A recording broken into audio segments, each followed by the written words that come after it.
Hi everybody. So, I'm just cozying up for another reading. Got my cup of tea. Okay. So, let's call in the Faeries. I always get such a blast of playful love.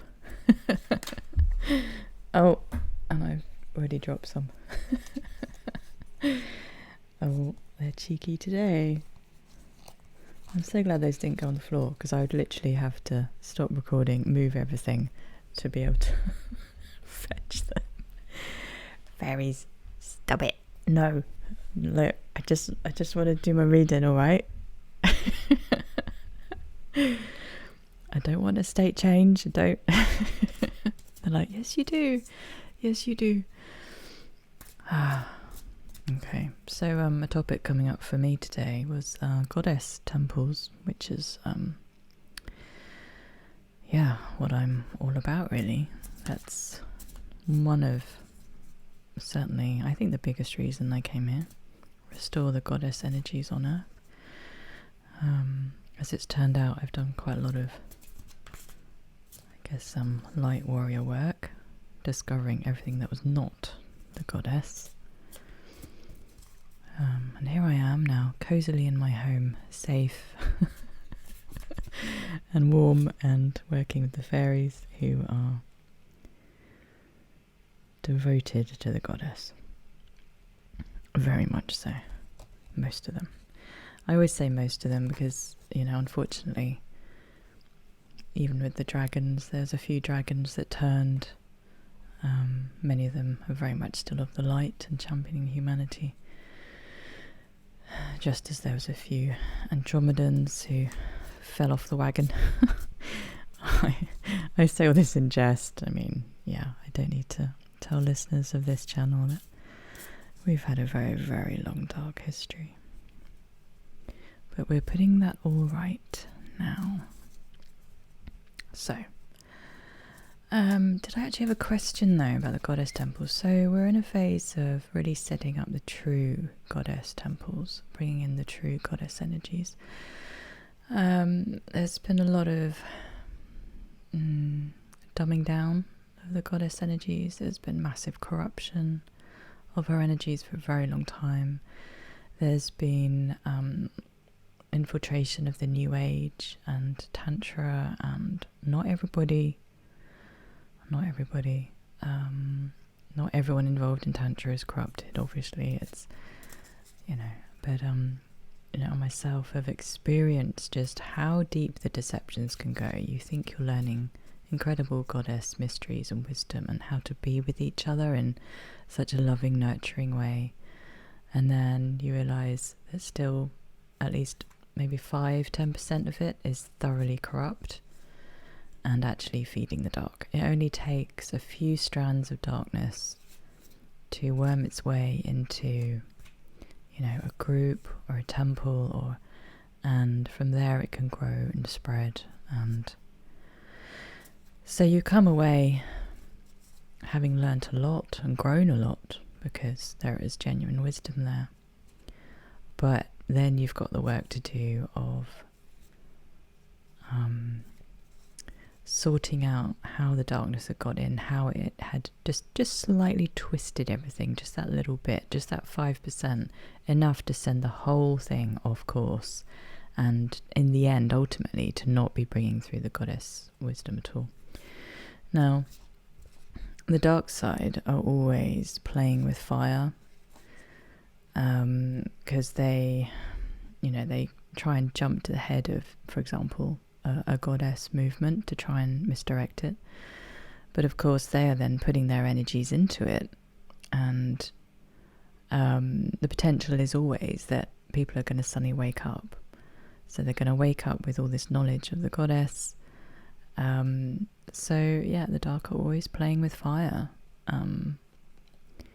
They're always on that very, very thin edge, that sword edge, if you like, of ultimately dismantling themselves. And of course, in the end, they always dismantle themselves because their way of living is a one-way street, unfortunately. Their whole paradigm is to worship obliteration. But their egoic nature is to be in denial about that. They think they're worshipping something that serves them, that creates a bigger and bigger false ego, false self for them, which they kind of believe in, and they try and construct all these ways of being eternal and infinite, when they're not at all. They're just creating illusion upon illusion upon illusion with stolen energy. So yeah, thankfully, up to a certain point, beings can always come back. I'm not talking about you and me here. I'm talking about those who've truly pretty much obliterated their own soul because of the path they're on. If there's a glimmer of light left, then there's a chance they could come back. The trouble with going so far down that path, there's no longer a soul to make choices with. So, yeah. Yeah, it's not something to be frightened of. As I said, you or I, evidently, you would not be listening to this. You wouldn't be able to hear this. You wouldn't, It's not you. And it's not me. Anyway, that was a little ramble down a little path of what is the dark and how it operates. Okay. And just letting go for a moment. Taking a deep breath. Gonna completely let go. There is a question, it is coming through. It's something around how can we assist in creating the goddess temples? How can we keep them clear and clean and uncorrupted? How can we protect them? Something around that. So I'm just going to sit with this for a moment and see what question really wants to be asked. Seems very important for this year, 2023. From various sources I keep in touch with or touch base with rather, and my own intuition, it feels as though enough darkness has been removed now that we really can get going with this. I mean, people have been trying to set up goddess temples, throughout this liberation process. And as we heard from Cobra recently, back in the autumn, the light grid was pretty much, taken out, and that's when the higher forces stepped in to rebuild it, because we just couldn't. Yeah, we just couldn't sustain the light under the barrage of everything that was going on at that time. Which is, it's not an issue in the scheme of things. It's just another place we learned that, okay, the dark, had that ace up their sleeve, or this is where we need more assistance, or, this is wartime. We are constantly learning. However, the fact that Cobra has even called for setting up more goddess temples, he obviously believes that, okay, we can finally steady the ship now. We can finally build some strong foundations. So I feel very passionately about this, partly because I am here to bring goddess energies in, even if sometimes I feel very, what's the word? Not new to it, but I feel for me, my relationship with the goddess is still very much in the non-verbal still. So the idea of bringing it through into the physical still feels a big deal for me. Whereas I know other people, they've been teaching goddess mysteries for a long time. They always look very assured and certain around it all. And so I am certain of the energetics around it. And what I do have wisdom in, as mentioned, is how the goddess mysteries can be corrupted. So I'm pretty good at spotting all of that and protecting against that now. So just interesting how Cobra mentioned bringing in all these goddess temples, he obviously, he has faith that the energies can sustain it now, which is wonderful. Let's go another sip of tea.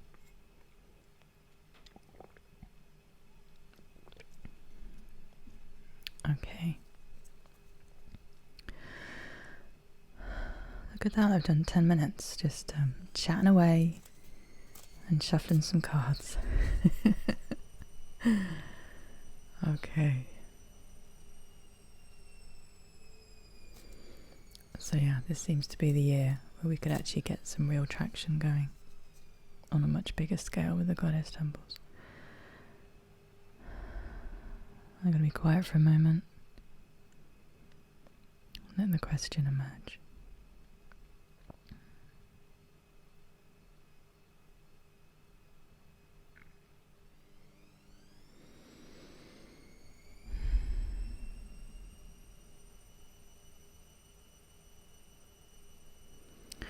Okay, there's a few different questions. I feel this might be a bit of a story. I mean, it's always a story, but sometimes my readings are just one card or just 3 cards, and sometimes they are an unfolding card after card after card. We'll just see what comes through.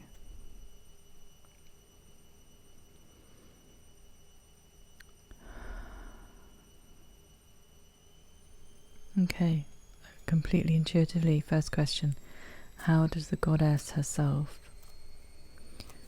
feel about the creation of her temples this year? I have a card. Just for the listeners, when I say the goddess, now I understand the source to be the goddess.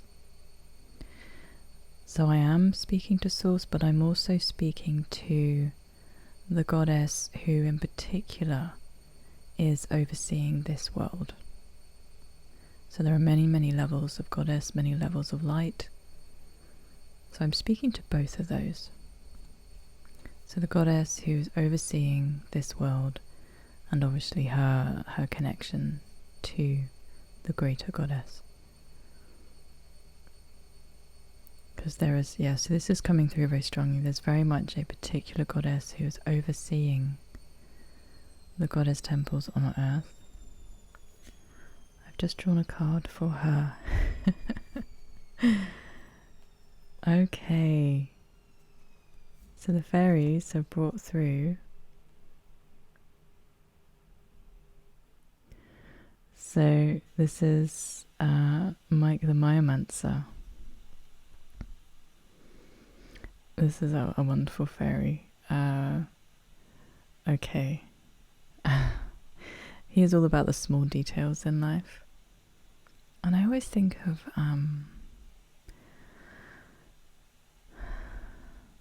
a bit like a craftsman, and I don't know if maybe they're creating beautiful furniture, but it's very, very intricate, and there's all these delicate little parts.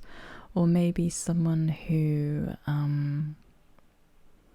like a healer who works on tiny animals, and they have to be so delicate with their fingers and so in tune with this whole kind of other world where everything is minute.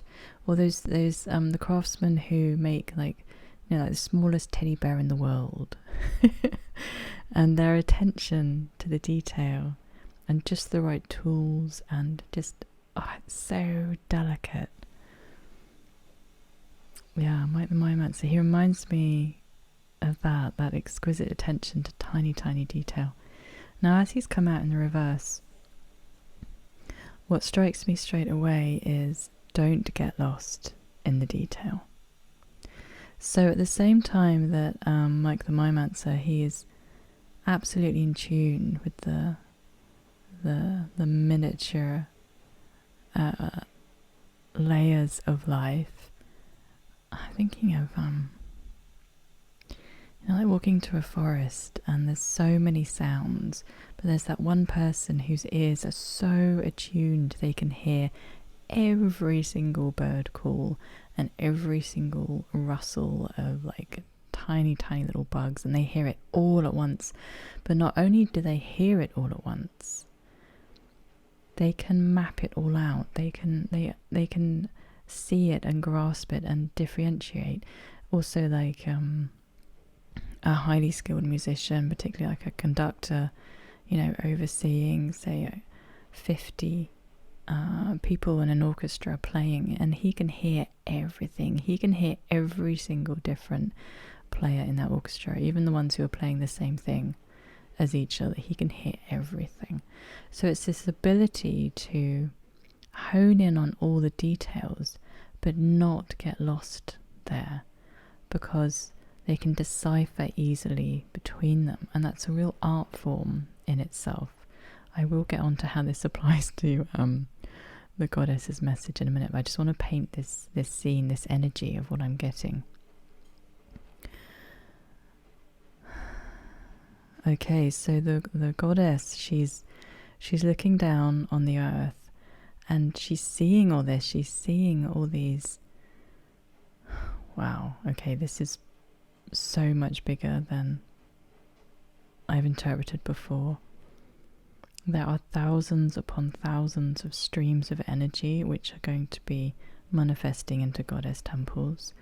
And she is the conductor of the orchestra, and she is seeing every single one, and she's seeing the flavors of each different one.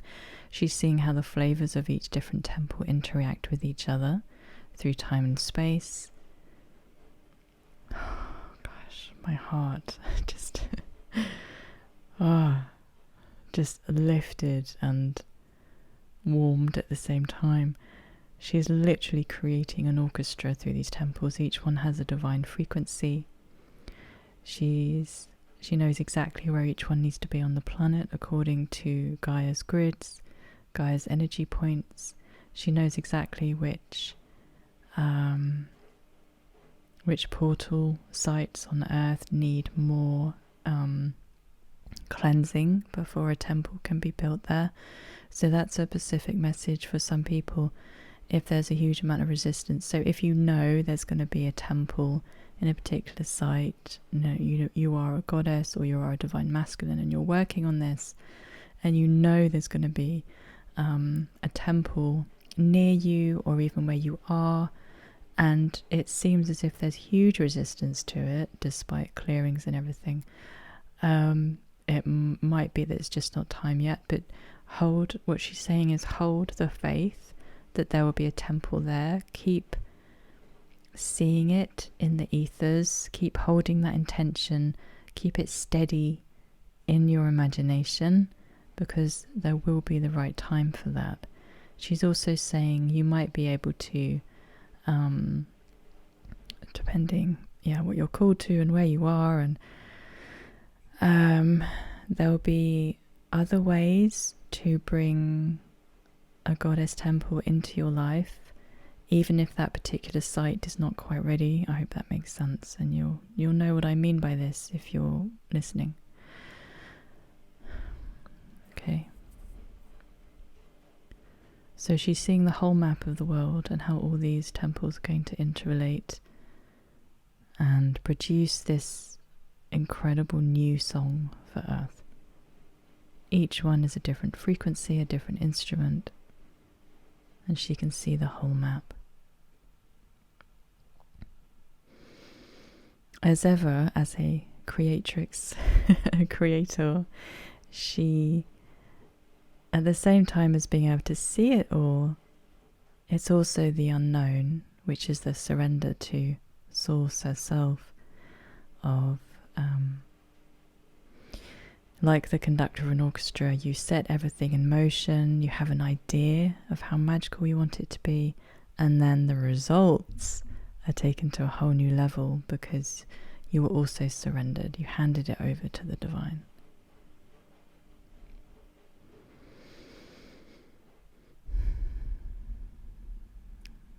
Okay. So the card was about not getting lost in the detail. So as I was just saying, that's when the surrender comes in. Okay, I'm just sitting with the goddess, just seeing what else. I feel there's another layer to this message she would like to bring through. I'm just going to sit with this for a moment.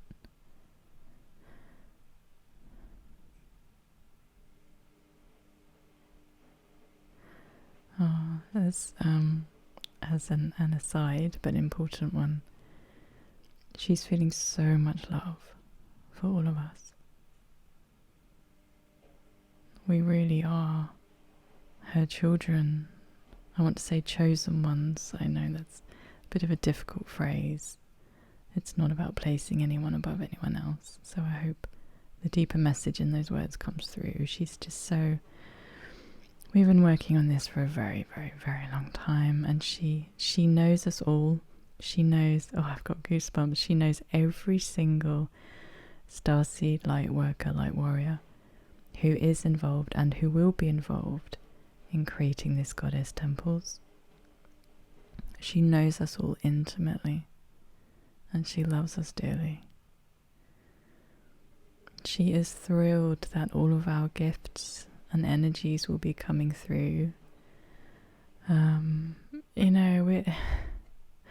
As much as we are liberating Gaia and we are liberating humanity, we are liberating ourselves, and our own energies have not been able to come through in this realm in their full magnificence. And it's just such an incredibly thrilling time. The feeling of homecoming is just extraordinary. We have kept these songs of love and joy and bliss in our hearts, secreted away, sometimes thought we'd lost them completely, and yet they're still here. They were there all along. They're still here, and they're ready to come through. So talk about a sight for sore eyes as these temples are resurrected, recreated, songs for sore ears. That's a new expression. It's just going to be so beautiful. Okay, she's sitting down with us now, and she's saying she also wants to encourage us to not get lost in the detail. She's placing a hand on my heart, and when I say my heart, on all of our hearts, all of you who wish to receive this, on the collective heart. She's saying, okay, our biggest enemy is going to be impatience, and she absolutely understands why we would be impatient, because, as we were just talking about, we have been waiting for this so long. This is the last few feet of the marathon, and we just want to get over the finish line. We want to hurl ourselves at the finish line and get to the snack table on the other side. Oh, holy moly. Oh dear.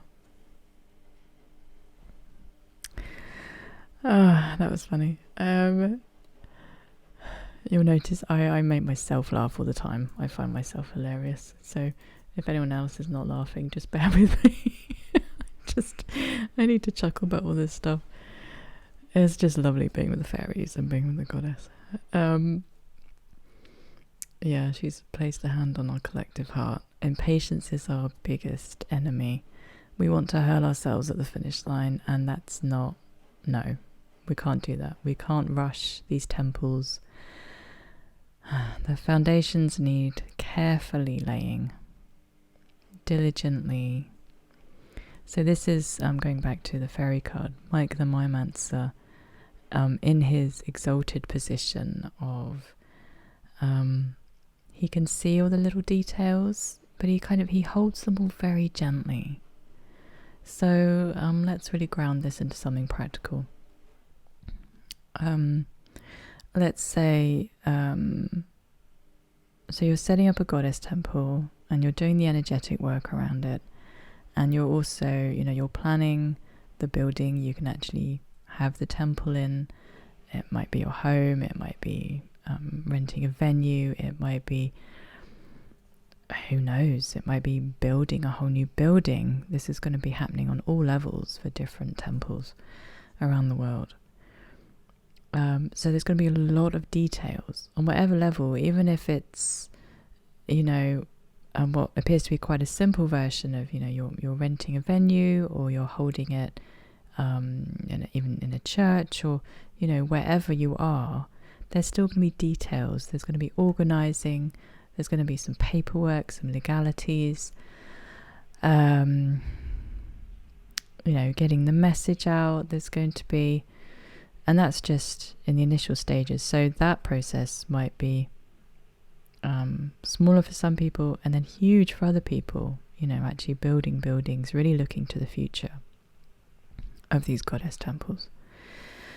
And that's just the first stage. And then after all the energetics, the first stage really in the physical. And there's all the ideas around it. There's the making the decisions before you even begin any of that. And I haven't even got onto, managing people, working together, dealing with difficulties that arise, dealing with any dark interference, getting onto the same page.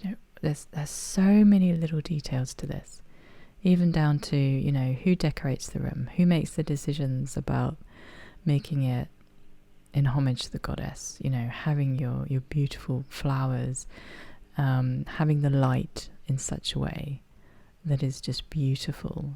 And how do you create that bubble of peace and love for people to come into? So many details to go into. And Mike the Mimeancer, he is just showing me his hand raised, and he's holding this most delicate bird. Now, he's got such a wise face on him. He's done this all so many times before. He really is the expert in such a laid-back, chilled-out way of holding every single detail like this most exquisite, gentle, vulnerable little bird, and with absolute faith and just so assured. He knows it's all going to weave together if he just holds everything gently, not attached to any one thing, just letting the ideas flow. And this is something that we humans can really struggle with, because the 3D, the physical, seems so set and so solid. But if we can change our approach to it and just hold everything so lightly, that's really beautiful. And in so doing, we allow all this space and surrender and peace within ourselves to bring in the goddess wisdom, and she can bring through what she really wants for the space and for the people involved in each temple.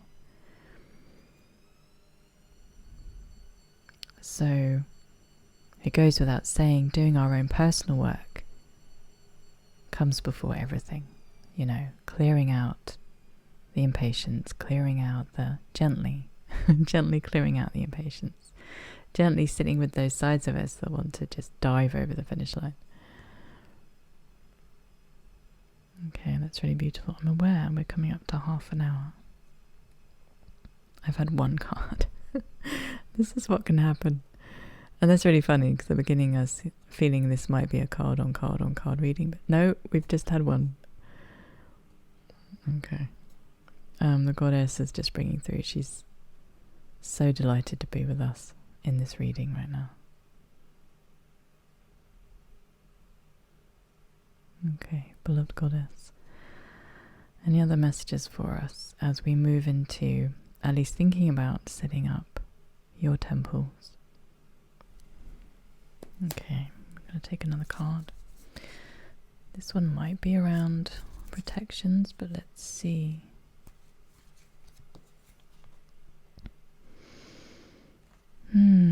We've got the Piper.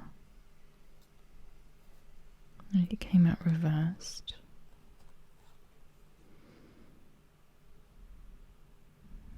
Okay, let me check intuitive message first.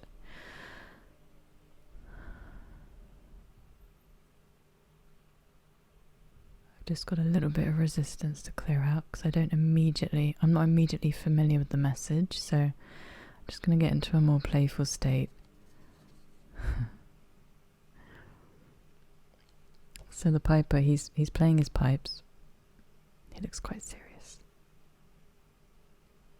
He's playing me a very funny tune to help me lighten up and allow the message through.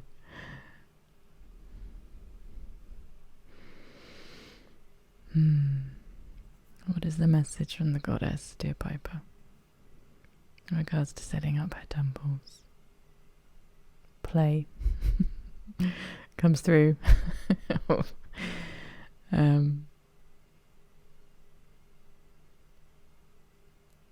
Having just got me into a play state. Play. Oh, that's beautiful. If we can create a space where children want to play, we know we're on the right track. I love that. Bring in the children. I know that for some temples it will be more of an adult vibe, especially when we're talking about the sacred sexual energies of the goddess. But otherwise, and in safe space and when appropriate, a great test of your space is it somewhere the children want to play? That's beautiful. Music and frequencies are going to be very important.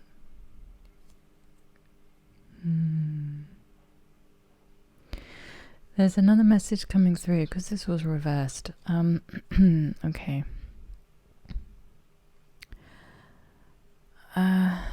How can I describe this? We don't need to work too hard at being the Pied Piper. We don't need to work too hard at getting people in to these temples, of attracting people. If you think about every layer of the goddess temple being what are the words? Being in a feminine energy, a feminine frame of mind. So the feminine is all about surrender, it's about being magnetic. So these temples will be magnets. Now, of course, the divine masculine will be in on this. Absolutely. With protections and holding the space and taking care of those details.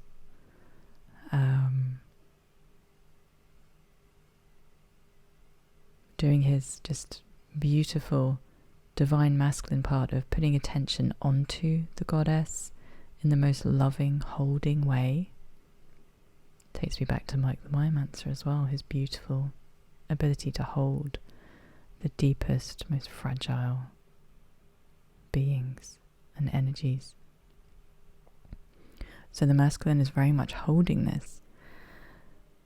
But everything within that temple is going to be very, very feminine. So it's going to be all about attraction, that magnetic. So the feminine, and this is something that we as women, and if there's any men out there who identify with the goddess and mostly feminine, we're going to be learning to an even deeper level how to just stay with ourselves and not look to the outer at all. We look within, we be within, we be with the goddess within. And we just draw everything back to ourselves. Because that's where she exists. And that's how we actually bring her to the world. By us being focused on her. We think we have to then focus outward to bring her outward. It's like, no, we keep the focus within. That is the channel. And then that radiates out from us. So it sounds almost like a contradiction. And then it is the divine masculine who uses that emanating, radiating magnetic energy to create what I call to create goddess in form, love in form. the 3D world.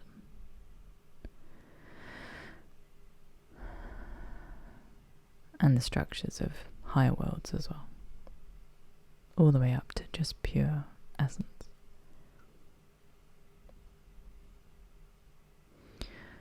This is going to be a challenge, I'm hearing. This is going to be a challenge to women and those feminine men. Even if we've done a lot of work around this before, I'm hearing we're going to be very surprised how much deeper we can go. Okay. We might experience resistance. So again, doing our clearings, taking time, being in nature, grounding.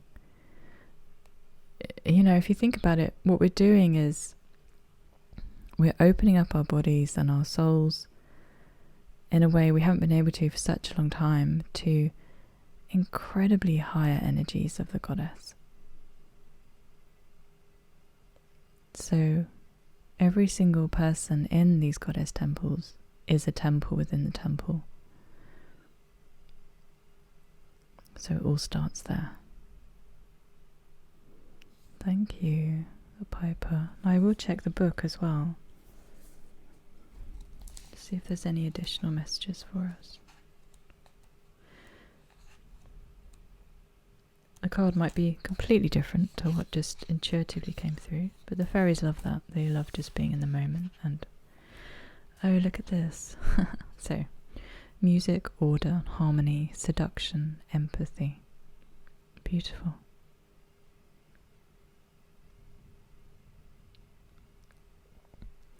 The secret melody of the piper drifts through our lives, offering us a means to communicate from the heart and without words. Yeah, I mean, that couldn't be more of a goddess statement right there, could it? Learning to communicate from the heart. Telepathy will start to become very rich and deep in these temples. Telepathy always makes me think of the mind, like sharing thoughts. But if there is another word for heart to heart, then I guess it is empathy, but I think there's another word. Or there will be another word. But heart to heart communication. Learning to come from the heart. This is something I've personally been really opening up again to recently. Now that I've managed to deal with a lot of challenge and trauma in my life. My heart opening up again, and my heart itself physically feeling so much warmer and radiating. We're going to be experiencing a lot of that in these temples. So Goddess is taking me back to seeing these thousands upon thousands of Goddess temples around the world as heart portals, radiating outwards. Okay, I'm going to read a little bit more from the card. His music conveys, this is the piper, his music conveys our emotions to one another, emotions that are audible only in the listening ear of our hearts. His approach to us is gentle and wordless. He may send us his melody through the whisper of leaves, the rustle of grass, the song of the bird, the hum of city traffic, the buzz of a refrigerator, or the whir of a computer. He asks that we listen to the world around us, especially to the unspoken words of others, humans and fairies, plants and trees. So, yeah, again, the Goddess Temple, very, very gentle energies I always think of with the Goddess, exquisitely gentle, creating that safe space for those energies to exist, connected with nature, or bringing nature in, beautiful plants, anything that brings in the Goddess energies, roses, of course, the Goddess flower.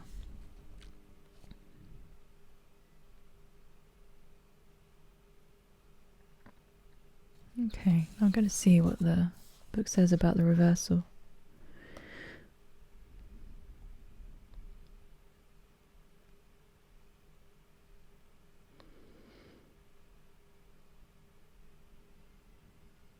Okay, so I first wondered if this card would be about dealing with the negative energies. So these goddess energies, in the wrong hands, they are used for seduction. They are used for lulling people, as the the book says, into, stagnation, being mesmerized, being hypnotized.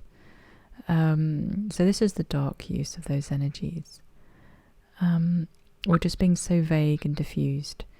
So what I'm hearing is in that grounding, because we can fall into that anyway, especially when we're not used to the exquisite gentleness of the new energies coming in. It can be very kind of lulling. So it's about staying grounded with them, and it's fine to go in and out of that, but just keep coming out. And we experience something and then we learn to incorporate it and flow with it and understand it rather than getting knocked out by it. And that goes for really intense energies as much as really, really gentle energies. Okay.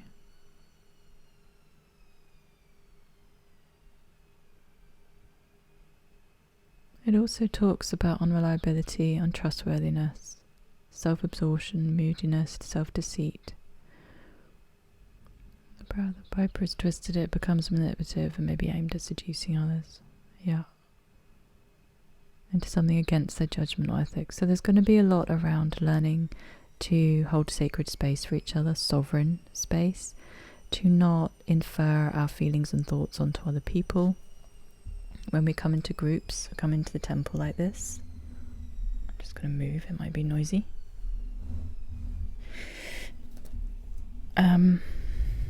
Yeah, so a way that the dark have led groups astray for a long time is, you get somebody who's unfortunately, picked up entities and is being run by them, and they go into a group and they want to control and they want to spread their controlling ideas to others and to harvest energy, and just lead the whole thing off track. So we're going to need some very practical structures around that. So looking to any groups that already exist that handle this kind of thing really well.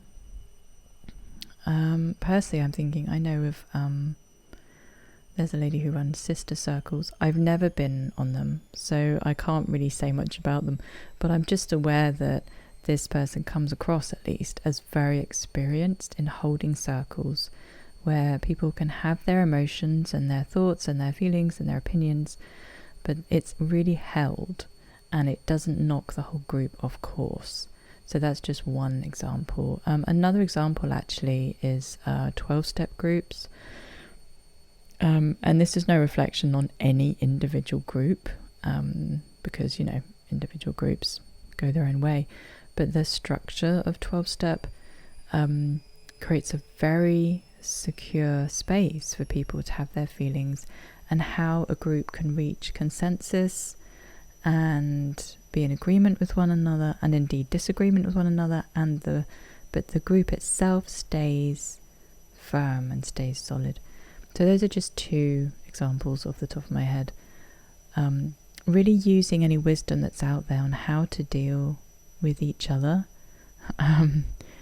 because as a society we have so little practice with this. Well, from what I've experienced and seen, we've been so used to just being told what to do and to fit in a certain set of societal rules for the sake of not killing each other energetically or physically, which is, all the dark's construct. There's not a huge amount of real connecting.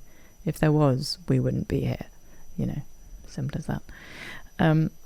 So yeah, how to really connect in a group, how to keep it on track, how to have some, I want to say, basic rules and structure that's free enough for people to be, to not feel controlled or restricted, but are solid enough to keep everyone on track, and to have those really safe boundaries between, so preventing any one person from taking over or having their own agenda. And then also on the energetic side, learning about how the dark infiltrates groups and, for example, brings in some real toxicity through one or two people and starts, and gossip is so destructive to any group at all. So yeah, it's going to be. And again, just, yeah, see, Mike wants to come back in on that. Mike the Myomancer. What have you got for us, Mike? So again, whenever drama comes up, holding it lightly and knowing that the goddess knows the way through. Yeah, and I'm very interested actually because these are 2 masculine cards. So I really feel there's a lot around, again, finding the masculine structures. You know, how do you hold a group together? How do you hold a temple together in very practical terms? Yeah. I mean, to be honest, with the way the energies are at the moment and what I know of people at the moment, if you've got a bunch of people together right now, even if they were, you know, starseeds, light workers, or maybe especially because, you know, the dark would want to interfere so much, leave them in a group, just making it up as they go along. It's, in my experience, it's probably going to implode. There's going to be one person take over. There's going to be other people resentful about that. And it's just not going to survive long term. It's just not going to survive. So it's all about the foundations. I'm suddenly getting a message of 6 to 9 months of this year is all about the foundations. Gaining wisdom, how to hold groups safely and securely in a grounded way. Beautiful. Thank you. And watch out for being mesmerized. Beautiful, beautiful energies coming through. That is a really good message there of watch out for being mesmerized by them. Stay grounded. Yeah, or even mesmerized by each other, I want to add. When people start really stepping into the goddess energies, they are beautiful. So beautiful. And attachments can be made, and if you've got any kind of inner child wounding, inner children can really become mesmerized by the goddess energies, and not the healthiest way, because you want to be bringing those goddess energies in yourself for your inner children and have that very clear delineation between what you provide yourself and being able to, I mean, of course, appreciate the beauty in somebody else, but stay sovereign to yourself. Okay, that's just so many beautiful messages there. Thank you. Can we just have one final message? Because I don't want this to go on too much longer. I just feel like I was seeing the goddess, and again, she's got this map of the world in front of her, and all the coming goddess temples and already existing temples all lit up, and she's very diligently at work with all of this, bringing in her energies. And she could just sit with us all day long, talking all this through. She's just, yeah. Okay, can we just have one card, please, Fairies and the Goddess, to just wrap up this reading? Any final messages for the listeners, the gorgeous listeners out there?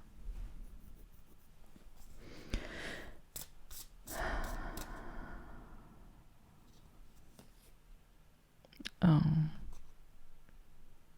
stunning. The card came and it felt so soft, and I turned it over, and it is the Singers of Healing. The Singers of Healing. The Goddess would like to remind us that all of this is for the purpose of healing. The temples are places of healing. So any time we come up against struggles or difficulties or apparent barriers, or we start doubting ourselves, or any point along the journey of creating these goddess temples, just remember what they're for. They are for our healing.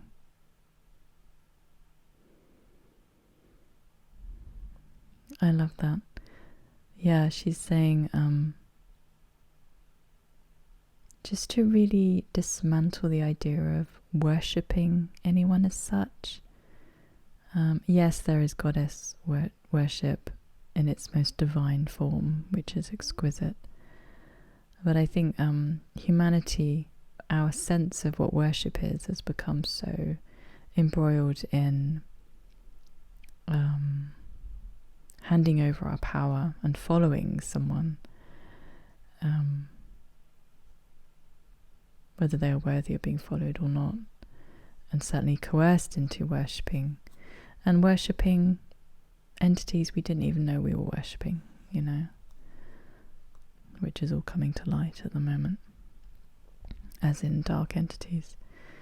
So we will be able to cleanse the word worship in the future, but for now, get it back to its pure state. But for now, just thinking of these temples as spaces of healing. The goddess is all about healing, restoring our natural ability to connect and love and nurture and bring in all these exquisite energies of peace and joy and bliss.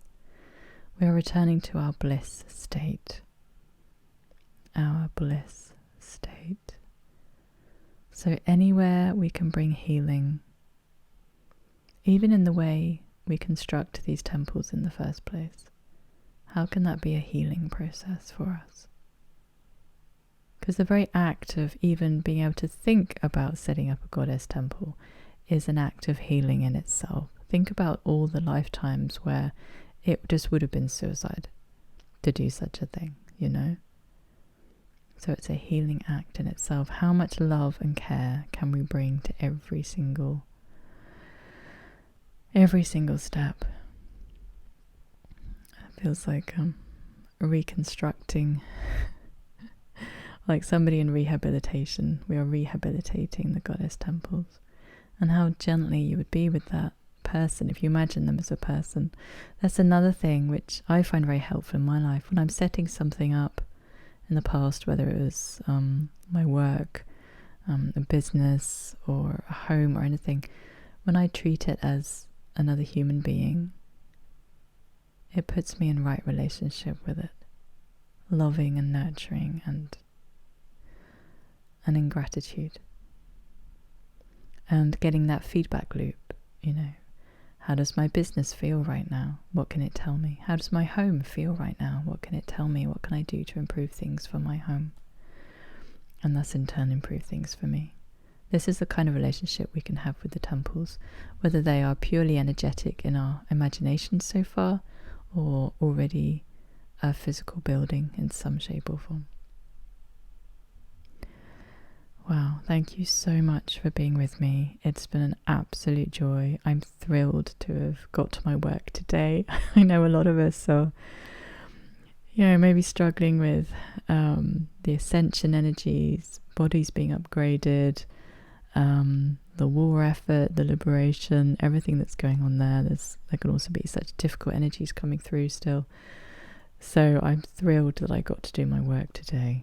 This really is what I'm here for, part of what I'm here for.